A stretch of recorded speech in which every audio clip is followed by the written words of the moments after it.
Well, welcome to your first oboe lesson. Today we're going to go over a lot of things. First things first, let's talk about what's in your case and the very first thing that you need to do. Anytime you're getting ready to put together your oboe, the very first thing that you need to do is get your reed ready. Now, because we're working with a double reed, there's two reeds together here that vibrate against each other. Usually what we do is we have a little teeny tiny cup of water, and while we put our instrument together, our reed is going to soak in the water, okay? So that's first. Reed in the water. Up next, what's inside your case? Open it up. You have three big parts here, okay? This is called the bell. We have our bottom joint here, which is like the bigger piece. And then we also have the top joint. Easy peasy, because that one goes on top, right? To put this together, you're going to start with your bell and your bottom joint. Now there are two bridge keys here that we have to line up together. So take your bell. We are going to slowly but surely twist our bottom joint onto our bell, and the two bridge keys way down here have to connect, they have to line up. Now you're going to take this half put together oboe, you're going to take your top joint here with the keys facing to the right on both halves of your instrument. You're going to put the bell kind of right in your belly, take your top joint. You're going to do the same thing, line up the bridge keys, but then push this one straight on, okay? So you're going to kind of push into your belly, push this top joint straight on. Instrument is together. Now your reed has been soaking for a little bit and so is ready to finally play. What I want you to do to test your reed, you're going to wrap both of your lips around both sets of teeth. You're going to do what we call crowing the reed. Your lips are going to go all the way down to the thread, and you're going to blow, and you're going to have to blow hard to make a sound. It should sound something like this.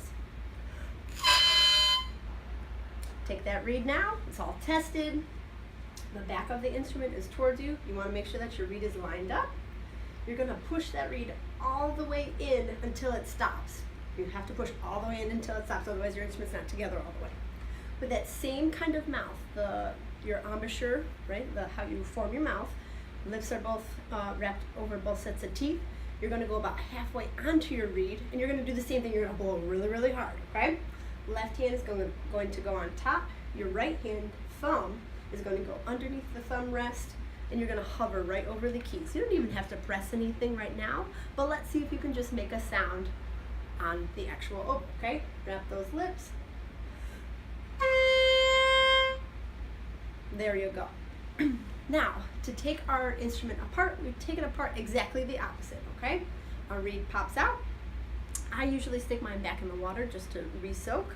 You're going to take your top joint off first. This time you can twist it, but very gently. You don't want to tangle any of the keys. And then just like a puzzle, you have to put your instrument back in its case, all right? Top joint goes in first. Same thing, you're going to untwist the bottom joint and the bell, put them back in its case.